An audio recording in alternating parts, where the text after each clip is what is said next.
බුවන් සුබෝදෑසනක් වේවා කියලා ප්‍රාර්ථනා කරනවා සියලු දෙනාටම. අපි හැමදෙනාගේම බලාපොරොත්තු කොයිතරම්නම් තිබෙනවද? මේ බලාපොරොත්තු ඉෂ්ට කරගන්නට අපිට ජ්‍යොතිර්වේදයෙන් පිහිටක් ලැබෙනවා නම් කොයිතරම්නම් අපූර්වද? අපිට එතකොට අපිට මුලින් වෙන දුක්, කම්කටොළු, ගැටලු වලට විසඳුමක් නිසියාකාරව ලබා ගැනීමේ හැකියාව තියෙනවා. ඒ කියන්නේ ජීවිතය සාර්ථක කර ගැනීමේ හැකියාව තිබෙනවා. අද දවසේදීත් අපි සූදානම් ආරම්භ කරන්නට වැඩසටහන ආරම්භ කරන අතරතුරේදී මතක් කරන්නට ඕන අමාත්‍යංශ ගණනාවක උපදේශක තනතුර දරන අමාත්‍යංශ කීපයක උපදේශක තනතුර දරන වගේම තමයි ලංකාවේ අනාවැකියට ප්‍රසිද්ධ. එහෙම නැත්නම් අනාවැකියක් කිව්වොත් නිච්චයටම හරියන, කිරිගහට ඇන්න වගේ හරියන ජ්‍යොතිර්වේදයේ හසල දැනුමක් තිබෙන ආචාර්ය ප්‍රවීණ ජ්‍යොතිර්වේදී මංජුල පිරිස් මහත්මයා ඉන්න අපිත් එක්ක සුබෝදෑසනක් කියලා ඔබතුමා පිළිගන්නවා. හොඳයි මේ ඔබතුමාත් එක්ක කතා බහ කරනකොට මුලින්ම මේ ජ්‍යොතිර්වේද සම්බන්ධව කතා කරනකොට මට හිතුණා මේ කාරණාව පිළිබඳව අහන්න. මොකද මේ ලග්න 12ක් තිබෙනවා. මේ ලග්න 12ට ලංකාවේම අය දැම්මට පස්සේ එක ලග්නයට කොයිතරම්නම් පිරිසක් ඇති වෙනවද? එතකොට අපි නිකන් උදාහරණයක් ගත්තොත් මකර ලග්නය කියමුකෝ. මකර ලග්නයට කියන අනාවැකිය මේ සියලුම පිරිසට හරියනවද? කොහොමද හරියන්න කාරණා එකතු වෙන්නේ? දීපාන්ද්‍ර හොඳ වැදගත් ප්‍රශ්නයක් ඔබ ඉදිරිපත් කරේ. යම් පුද්ගලයෙක් පෙර භවයේදී කරන ලද කුසල් සහ අකුසල් කියලා කොටස් දෙකක් තියෙනවා. මිනිස් භවයක් ලබන්නත් විශාල පින්කන්දරාවක් කරන්න ඕන. ගැහණියක් වෙලා ඉපදෙන්නට වඩා පිරිමියෙක් වෙලා උපදින්න පින්බලය වැඩි වෙන්න ඕන. ඒ වගේ මිනිස් ජීවිතයක් ලබන්නත් විශාල පිනක් තියෙන්න ඕන. එතකොට අපි දන්නවා මේ මිනිස්සු අතරේ ඉන්න රජගොල්ලෝ, මිනිස්සු අතරේ ඉන්න ප්‍රසිද්ධ පුද්ගලයෝ, මිනිස්සු අතරේ ඉන්න සමාජයේ වැජබෙන කොටස් තියෙනවා. එහෙනම් ඊටත් වැඩිය කොච්චර පින් කරලා තියෙනවද? මිනිස් භවයක් ලබන්න පින් තියෙන්න ඕන. මිනිසුන් අතර රජෙක් වෙලා ඉන්න ඊටත් වඩා පින් තියෙන්න ඕන. මේක එකක්. ඊළඟට ඒ කරන ලද කුසල් කර්ම අනුව අපි යම් පුද්ගලෙක්ගේ කේන්ද්‍රයක් අතට ගත්ත විගසම අපි බලන්නේ තිසංක මේ පුද්ගලයාට රාජයෝග තියෙනවද? මේ පුද්ගලයා රජ වෙයිද? මේ පුද්ගලයාට ධන යෝග තියෙනවද? මේ පුද්ගලයා ධනවත් වෙයිද? මේ පුද්ගලයාට ඥාන යෝග තියෙනවද? මෙයා අධ්‍යාපනයෙන් O levels A levels pass කරලා කැම්පස් ගිහිල්ලා මෙඩිකල් ෆැකල්ටි එකට ඇතුල් වෙලා ડોක්ටර් කෙනෙක් වෙයිද? ඉංජිනේර් කෙනෙක් වෙයිද? චාර්ටර්ඩ් ඇකවුන්ටන්ට් කෙනෙක් වෙලා GM කෙනෙක්, මැනේජර් කෙනෙක් බැංක් එකක වෙයිද? එහෙම නැත්නම් මේ පුද්ගලයා නිර්ධන යෝග තියෙන කෙනෙක්ද? මේ යදෙමව්පියන්ගෙන් හෝ කාගෙන් හෝ ලැබෙනා වූ සූත්සාහයෙන් හම්බ කරගත්ත දෙයක් නැති නාස්ති කර ගනීද? එතකොට මෙන්න මේ විදිහට වර්ගීකරණය කරනවා අපි පුද්ගලයන්ව. අපි දැන් මෙහෙම ගත්තොත් එහෙම දැන් ඥාන යෝගයක් තියෙන කෙනෙකුට ඥානීය විතරයි ධනය නැහැ කියලා කියනවා නෙමෙයි මේ. අපි එතනදී උලුප්පල පෙන්වන්නේ ඥාන යෝගය ප්‍රධාන වශයෙන් තියෙන නිසා ඔහු පොතපතට ඇලී ගලී ෂිප්ස් අතර හදාරලා මේ තුලින් ප්‍රගුණ කරගත්තා වූ දැනුම් සම්භාරය ඔස්සේ යන්න පුළුවන් පරතරටම ගිහිල්ලා ඔහු PhD එකක් උපාධිධාරී දරුවෙක් වෙලා ඊටත් එහා අධ්‍යාපනයට ගිහලා PhD එකක් කරගන්න තරමට යනවා කියන එකයි. ඒ කියන්නේ එතකොට අනිත් දේවල් එකතු වෙනවා. ඒවා එකතු වෙන්නේ අල්ප වශයෙන් තමයි හැබැයි.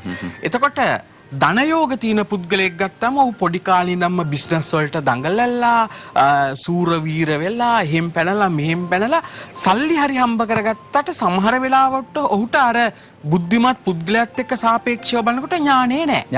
ඥානෙ අඩුයි. ඔහු විශාල ධනවතෙක්. රාජයෝගයක් තියෙන පුද්ගලයෙක් ගත්තම පුංචි කාලේ ඉඳන්ම දිස් වෙන්නේ දේශපාලනයට සහ අසුරු කරන්නේ ගමේ മന്ത്രിතුමාව, අසුරු කරන්නේ පළාත් සභා മന്ത്രിතුමාව, ඒ හරහා ගොඩනගා ගන්නා වූ ලද ජනතා ප්‍රසාදයට එක්ක දේශපාලන කර්දියට ඇවිල්ලා මේ පුද්ගලයා රාජයෝග බලෙන් දේශපාලන නායකයෙක් වෙනවා. හැබැයි මේ දේශපාලන නායකයන්ට නැති එක දෙයක් තමයි ඥාන යෝගය.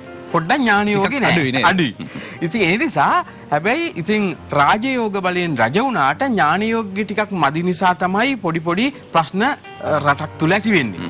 ඉතින් ඒ විදිහට ගලාගෙන ඒ විදිහට මේ කණ්ඩායම් අපි වෙන් කරගත්තම තිසංක සහ මිනිස් භවයේදී පෙර භවයේ කරන ලද කුසල් සහ අකුසල් කියන කර්ම දෙකත් එක්ක වෙන් කරලා ගත්තම මෙන්න මේ ලග්නයට කියන පලාපල තාම හොඳින් අපිට විශ්ලේෂණය කරගන්නට පුළුවන් කමක් ඇති වෙනවා.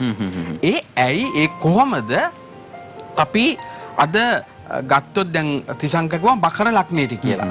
අපි මේක මං හිතන්නේ කීපවතාවක් කොයිට කලින් මම ප්‍රකාශ කරලා කියලා තිනවා.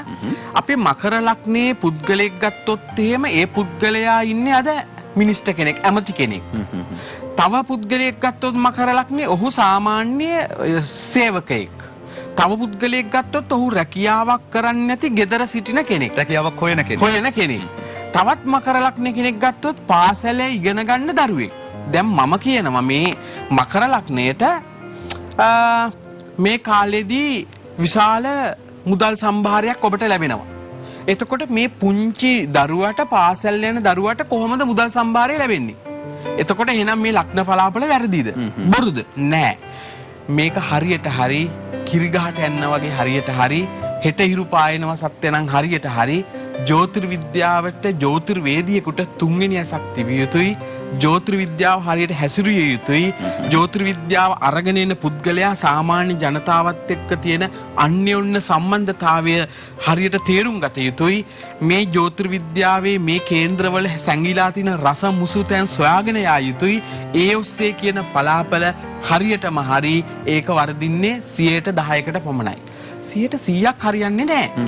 මොකද 100%ක් හරි ගියොත් සංක එහෙනම් මේ ලෝකේ පවතින්නේ නැහැ.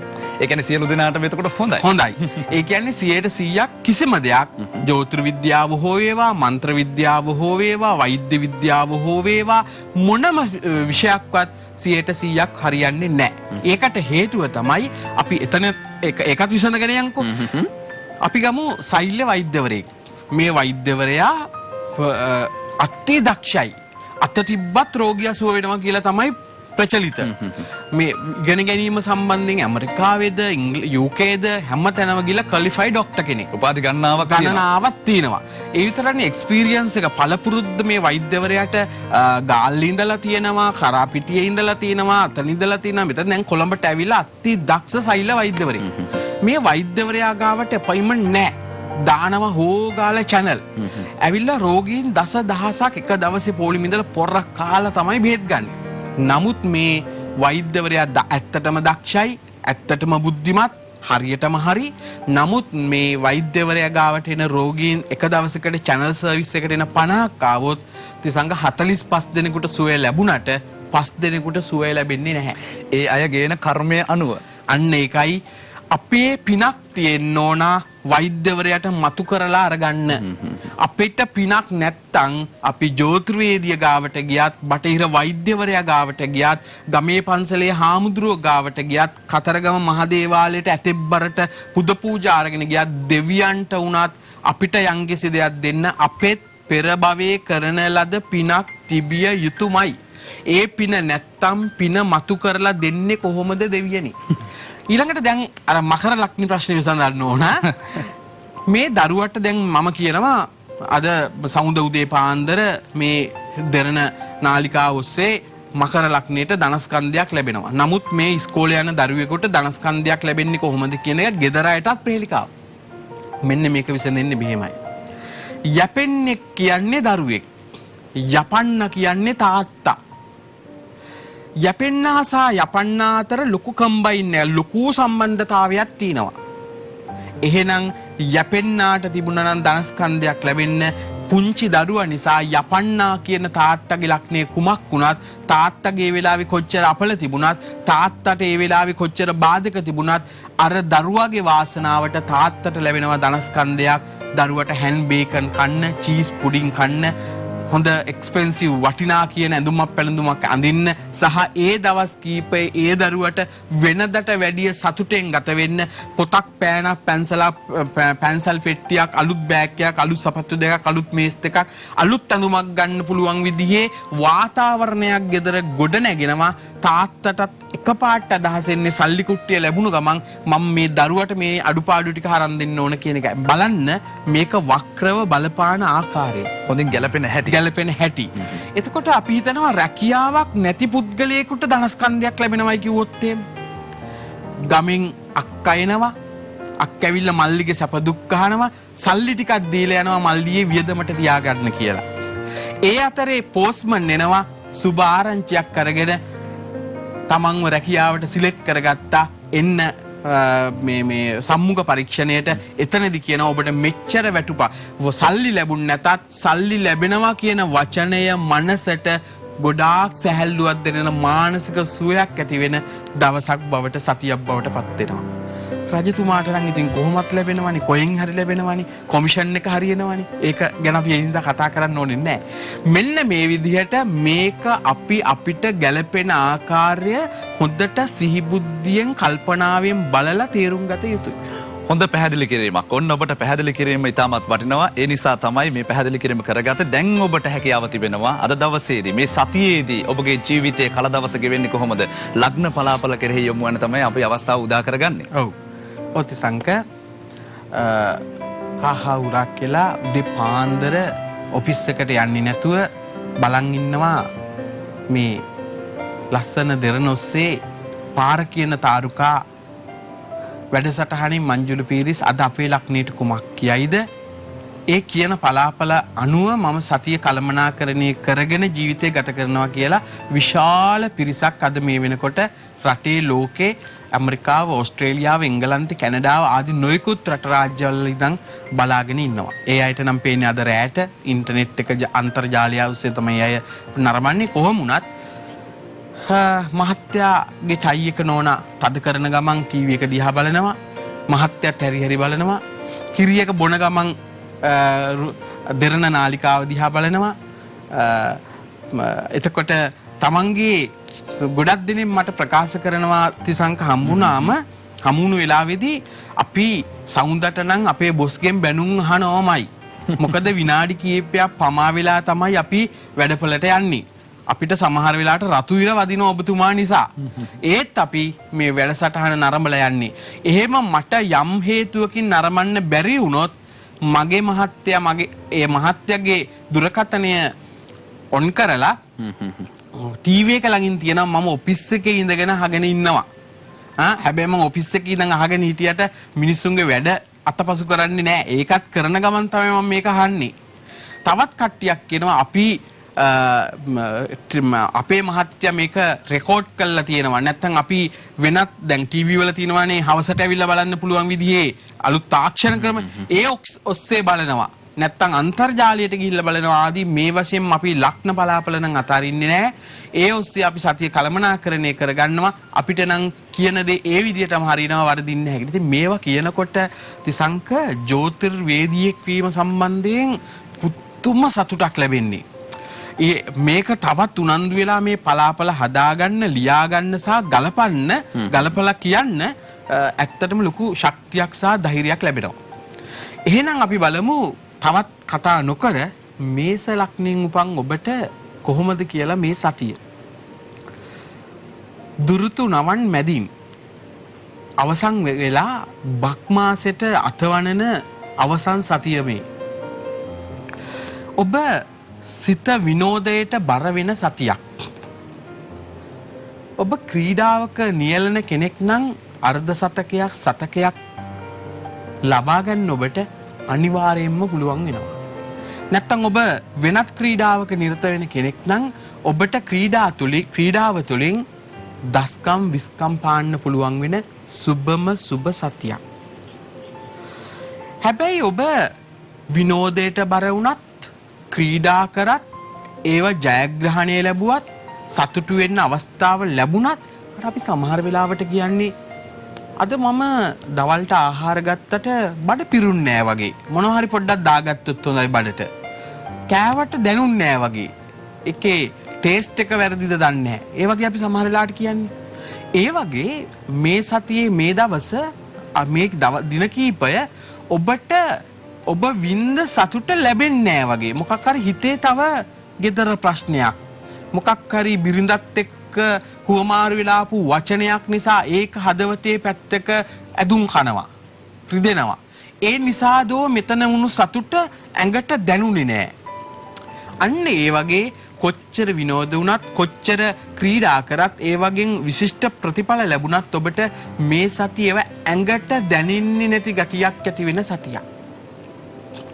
ඒ වගේම තමයි ඔබ බිරිඳත් එක්ක මනාප වෙලා නැත්තම් ඔබ ගෙදරින් බැහැර වෙලා ටිකක් සිත අයාලේ යන සතියක්. ඔබ වැරදි ස්ථානවලට යන වැරදි මාර්ගවලට ගිහිල්ලා ඔබේ ධනය නැතිනාස්ති කරගෙන ඔබ සමාජ රෝග පවා වලද ඇති කරගන්න පුළුවන් විදිහේ මාර්ගවල ගමන් කරන සතියක් බව තමයි පේන්නේ. නමුත් ඔබ අහලා තිනවද අර ඔකට හොඳ කතන්දරයක් තියෙනවා මේ කකුලුවා දියේ නටන්නේ වතුර රත් වෙනකන් විතරයි කියලා. අන්න ඒ වගේ කතාව ඔබට මම මේක පුංචි දරුවොත් බලන නිසා මේක මම ඒ විදිහටම කියන්නේ නැහැ. ඉතින් ඒ නිසා මේ සතුට කියන එක ලැබෙන්නේ යම් දෙයකදී මේ වින්දනය ලැබෙන්නේ සුළු මොහොතකට පමණයි. ඒ නිසා ඔබ ඔබගේ ධනය නැතිනාස්ති කරගෙන අයාලේ ගිහිල්ලා ඔබ සිත අයාලේ අරගෙන ඔබගේ සමාජ රෝග වළඳගෙන කූල්ලන්න එපා. ඔබට මේ සතිය ඒ වගේ දේවල් සිද්ධ වෙන්න තියෙන නිසා රාග සිතුවිලි দমনය කරගෙන කටයුතු කරන්න කියන එක මතක් කරලා දීමක් තමයි මේ කරන්නේ. සතිය මැද වෙනකොට බ්‍රහස්පති ග්‍රහයා කියන්නේ මේෂ ලග්නෙට 9 වෙන්නාධිපති සහ යෝගකාරක බලය. යෝගකාරකයාගේ දෘෂ්ටිය වැටෙනවා සති මැද. මල් 7යි සතිය. ලාභ පිට ලාභ, ජය පිට ජය. ශරීරයේ සනීපයේද ඇති වෙන සුබම සුබ සතියක් බවට පත් වෙනවා. එහෙනම් ඊළඟට ඉක්මනට යනවා වෘෂභ ලග්නයට. වෘෂභ ලග්නයෙන් උපන් ඔබට මේ සතියේ තාමත්ම